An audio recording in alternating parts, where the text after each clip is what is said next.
Clem Valance, who had the idea for Around the World in 80 Days. And we really weren't going to do a follow-up to Around the World in 80 Days. It was a once-off. I went back to acting, and I made a film called American Friends, and appeared in Alan Bleasdale's GBH after Around the World in 80 Days. And I thought, well, that's what I do. Travel was just a one-off. But it had made quite a big impact around the world in 80 days, and people seem to know about it. On the street, people always ask you, off again, Mike, or if you were ever anywhere, showed the slightest hesitation about where you were going. So, lost again, got round the world, can't get across Oxford Street and all that. And there seemed to be an expectation that I should do another journey. So, I think Clem and I just kept in touch, had lunch every now and then, looked at a few maps, and I quite like the idea of going north-south, and we discussed that. But it was Clem Valance who came up, I think, with the idea of pole to pole, certainly of the line going down 30 degrees east longitude, because it went through, the most land surface. I mean, that was quite a crucial decision about the pole to pole was the route. If you went north to south just directly, it's mostly water, so it could be the world's most boring series, sort of 35 different kinds of fish, and that's it. So that was Clem, I say, who had the idea of going 30 degrees east. I was very relieved that Around the World in 80 Days worked as well as it did, because we were all unsure quite what would turn out of this documentary that had no script and had me rushing around the world.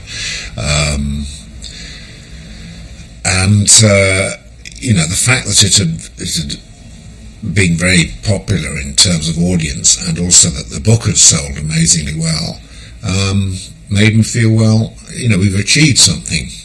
There's obviously something about this kind of travel that people relate to. So I don't think I ever felt that's it, I never want to travel again. I think my only feeling was, how do we do another one? And Around the World in 80 Days was based on a book. It had a story, it had a life, that we hadn't given it. The life was given it by Jules Verne and his story. So, and there was nothing else quite like that. So I think I was very, very wary of just doing a follow-up for the sake of doing a follow-up. And I think certainly for 18 months or so, I resisted, as did we all, the idea of trying to do a sequel, because there didn't seem to be a sequel. But then, as I've said, there seemed to be such a sort of popular enthusiasm for the kind of show that 80 Days was, that people are almost sort of expectantly waiting for something else. And that's what made me feel, well, perhaps it is worth doing. And certainly as far as the travel went, I was still very, very enthusiastic about that. I'd never done anything quite like Around the World in 80 Days on that sort of scale. And so, I was putty in the hands of a nice map or an atlas. All these places I could go there, and the BBC might pay me to go there. So the possibilities were rather attractive. Yes, we learned one or two things from Around the World in 80 Days. A really key thing was that the things that worked best were just encounters, very often the sort of quick, casual, unset up, improvised encounters with people. And the things that didn't work were the set up, formalised interviews. And on 80 Days there were a number of pieces which have, since hit the cutting room floor, like a long interview with a Turkish gentleman about politics in Turkey. I remember that. One or two interviews with ship's captains about sort of the role of shipping in the modern world and all that sort of thing. And I think probably because I found those rather stiff and formal, they didn't particularly work. And what I liked best was just sort of meeting people and as much as possible, ordinary folk, not the politicians, not the people with a line to sell, but people whose lives we impinged upon. And certainly the most successful episode of Around the World in 80 Days, I think, in terms of audience response, was when we were on the Dhow. And we were just stuck on this Dhow, It looked very unpromising to start with. No radar, no sex and all that sort of thing. And our lives in the hands of these Gujarati fishermen, very few of whom could speak English, but it turned into a magical sequence of people trying to understand each other, and frequently succeeding.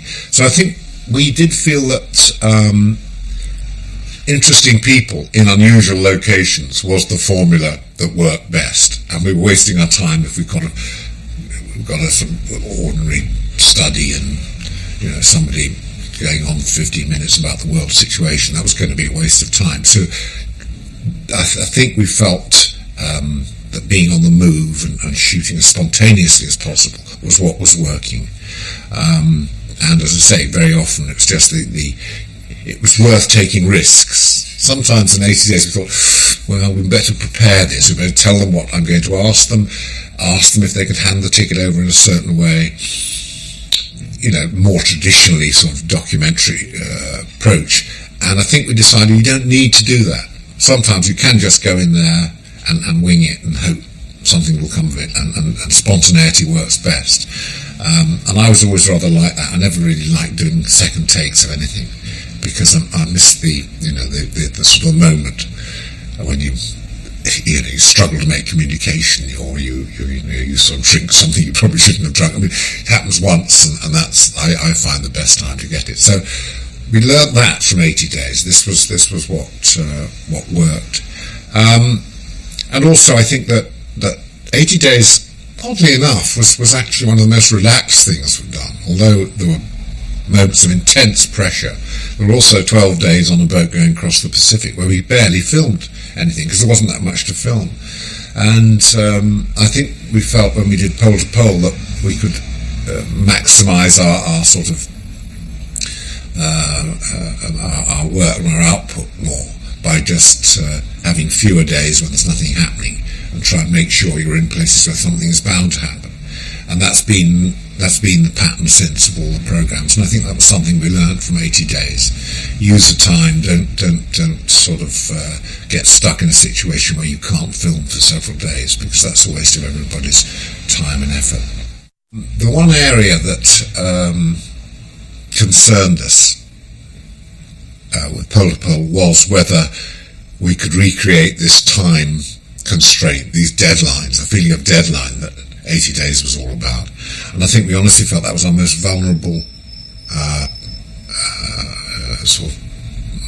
point about the whole new journey, was that people would miss this.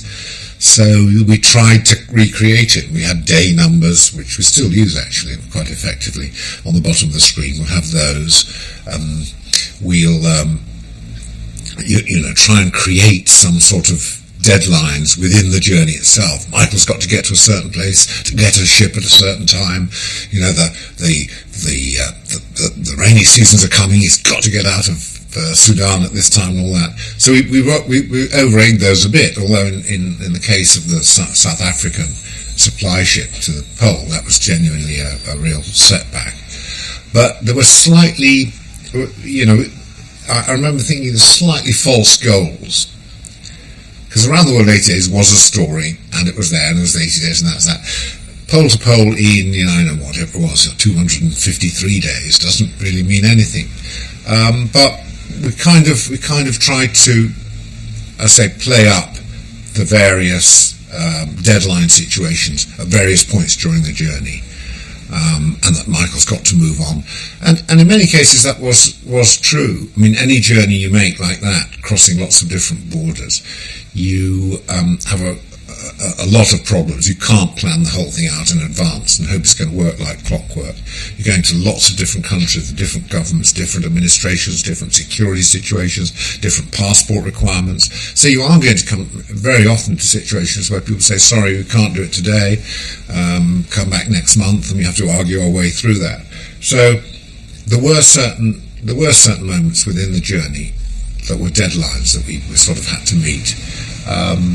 But we played those up very much, I think, trying to hang on to the day thing in 80 Days.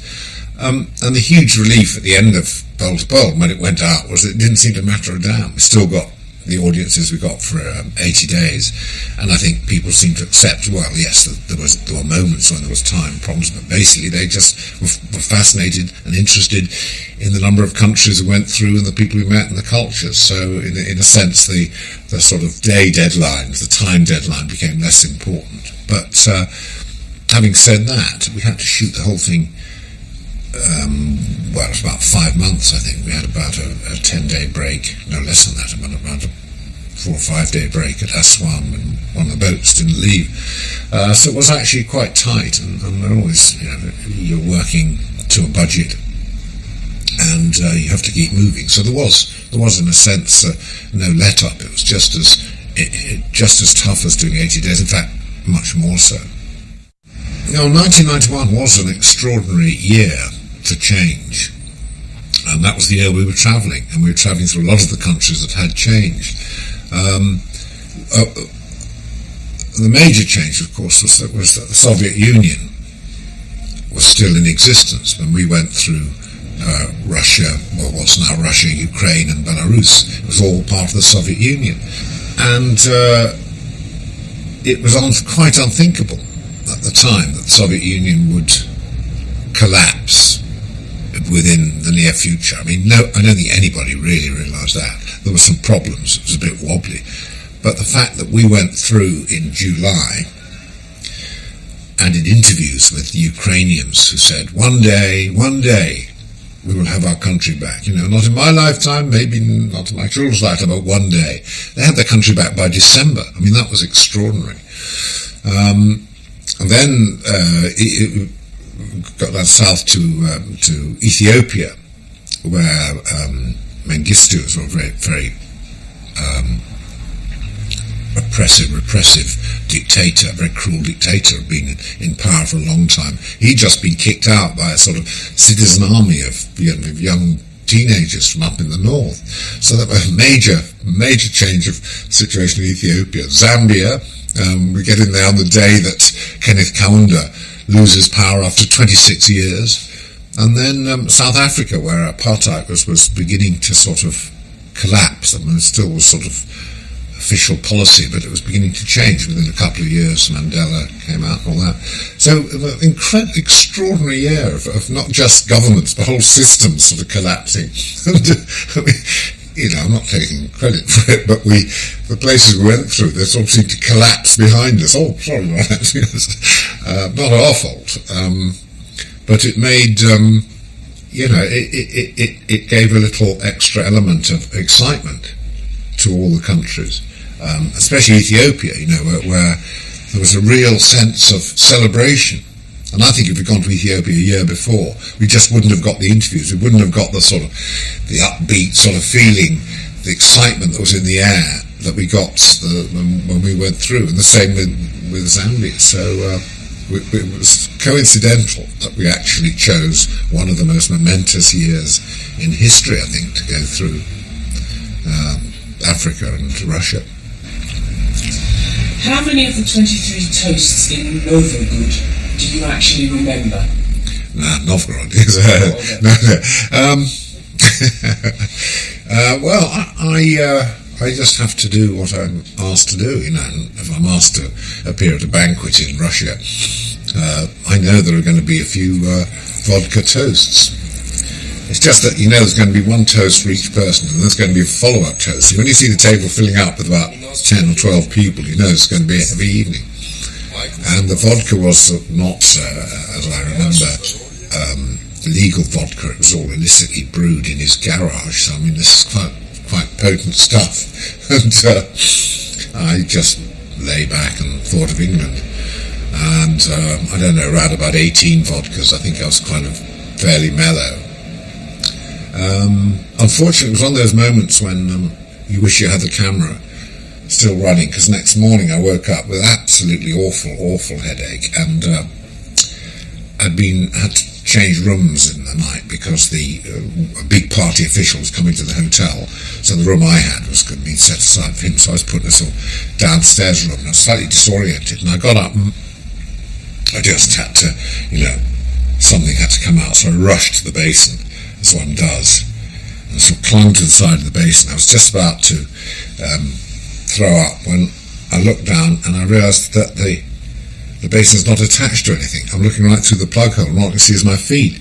I think, oh God, and I was such a shock, so I reeled back, and the basin came away from the wall. So I'm staggering around this little hotel room with a basin, looking for somewhere to throw up, trying to find a little hole in the ground. And it was wonderful, actually. In the end, I didn't. Such a strange moment that I managed to control myself. But I just wish if Nigel had the camera there then, we would have got some quite unique footage. Well, I think if these people like Patrick Walker and the Witch Doctor had predicted good luck, we'd have told them to do a second take, Well, we don't want that at all. Bad news is much better to work on. But actually they did both say there were going to be problems ahead. And I don't really believe in all that sort of stuff. I thought, well, what will be, will be. But actually we did have some quite nasty moments on the journey as a whole. More so than any of the others I remember.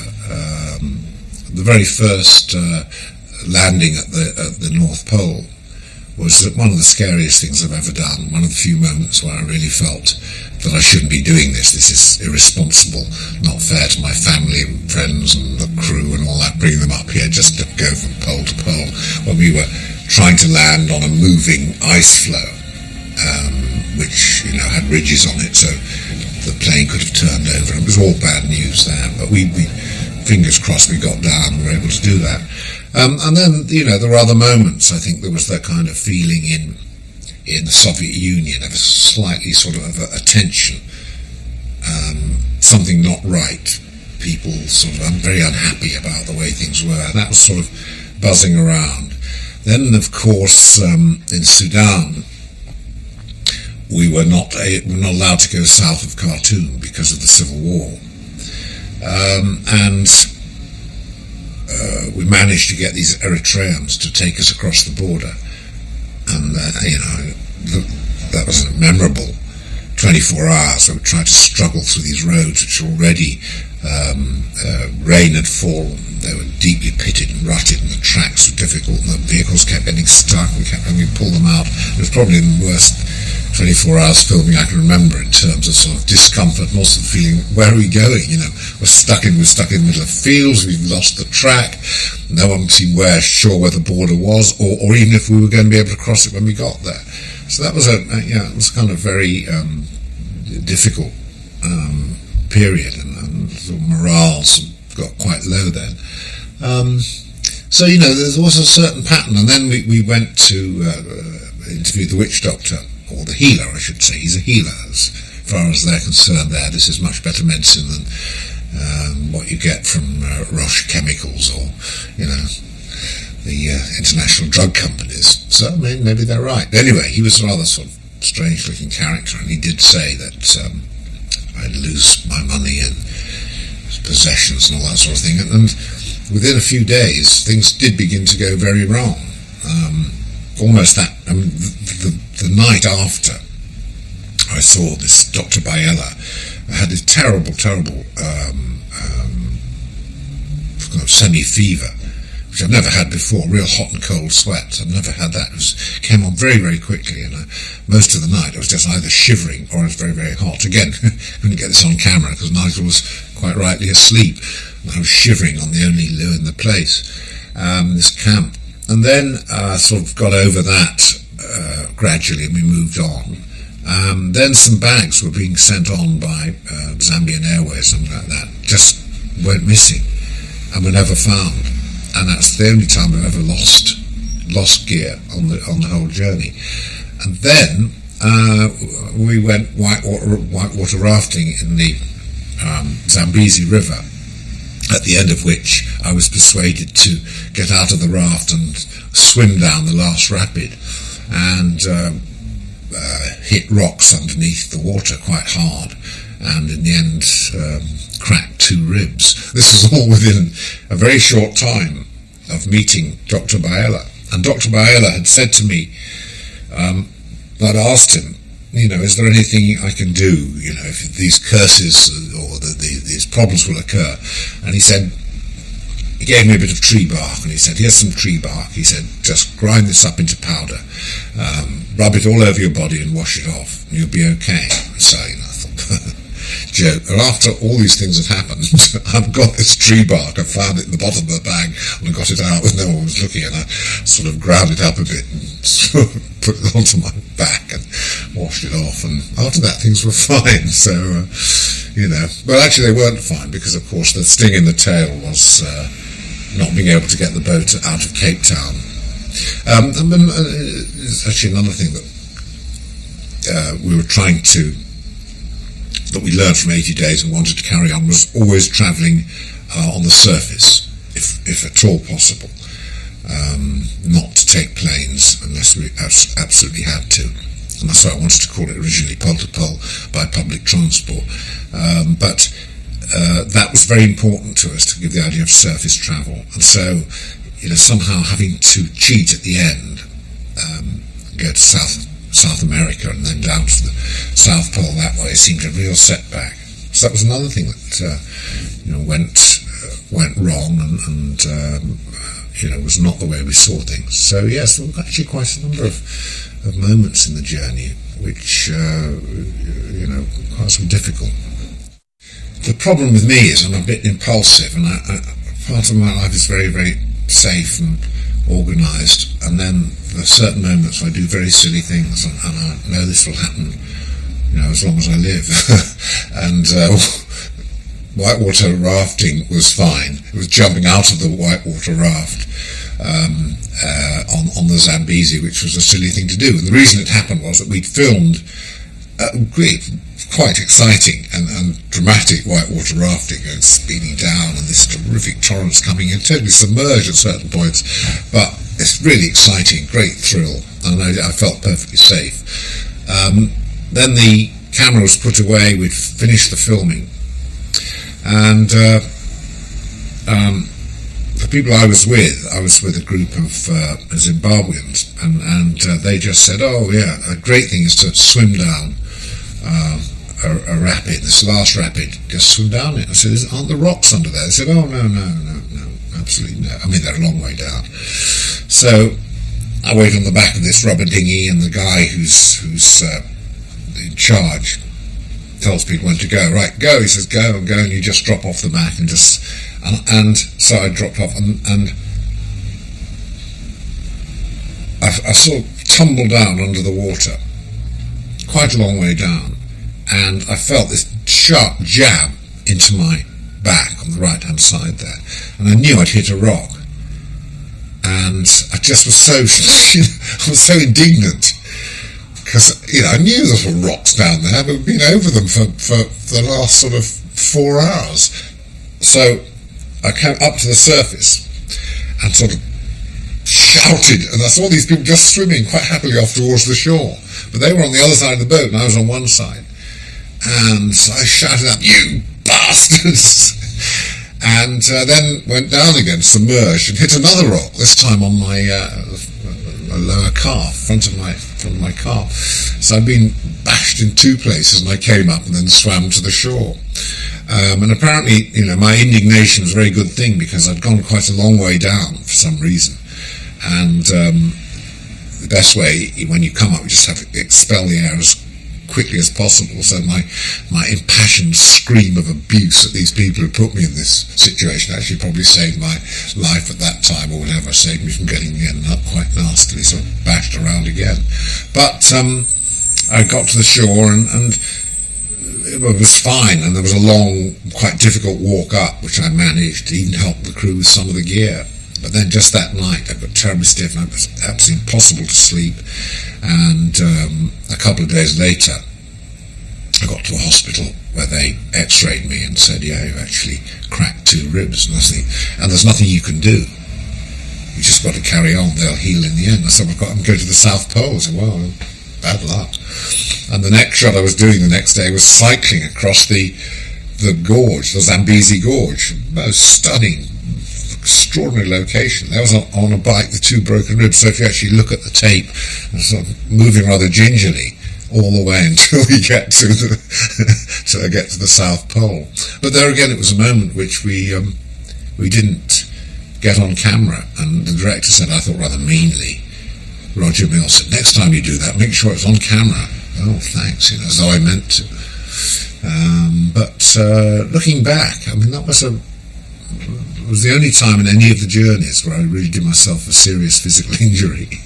And we had to just keep going. And for nights, I remember it was about sort of like a couple of weeks before I could get a decent night's sleep. I'm crawling out of beds in various places, and we'd be on trains, sleeping on trains and all that. Not the best places to have a cracked rib. I'm quite fond of Cairo.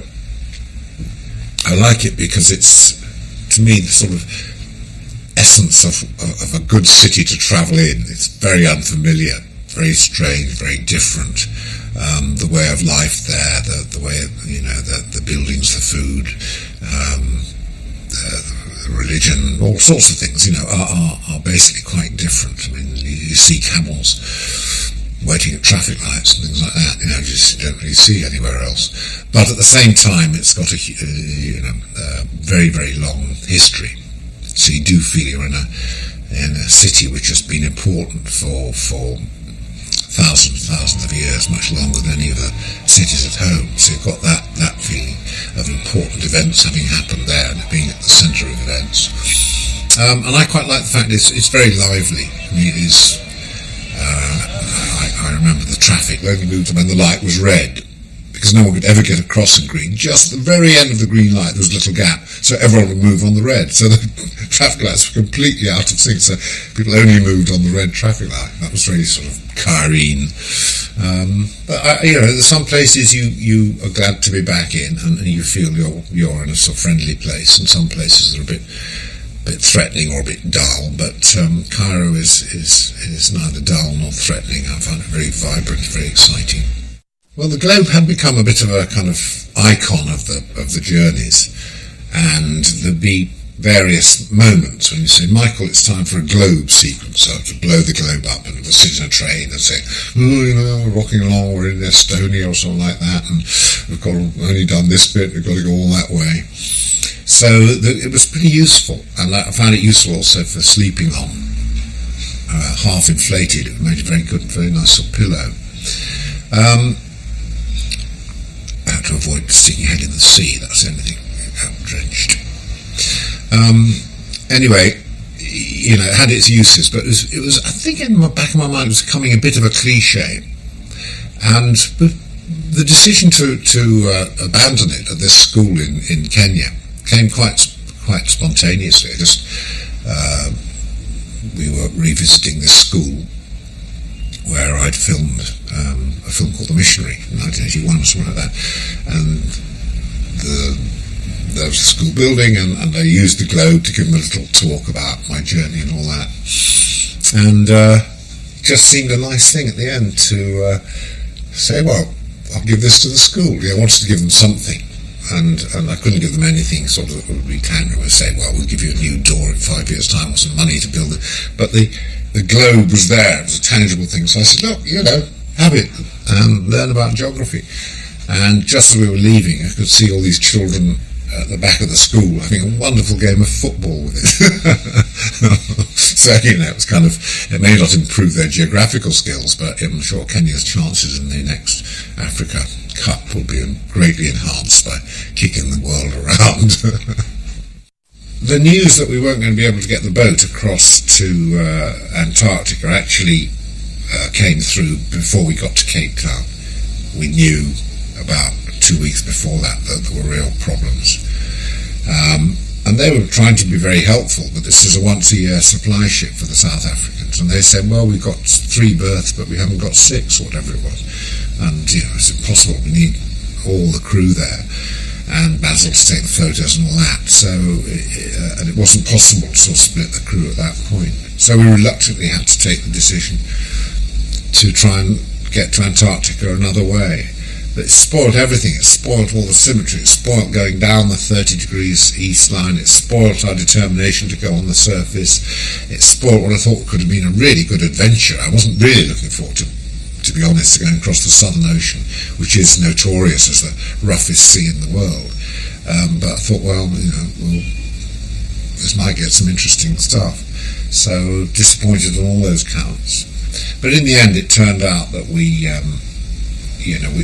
our actual approach to the pole through Patriot Hills and Antarctica was still pretty good. And, the plane flight from southern Chile was as hairy, I think, as probably the boat journey would have been anyway. So there was a sense of sense of danger. As soon as it had gone out and the figures came in, and it was very good viewing figures and all that. The book sold well. There were various people, publishers and BBC documentary departments saying, "How about another journey?" So that happened pretty quickly, and Clem and I both said, "Right, let's forget it, for a year. Go off and do other things," and that's exactly what we did.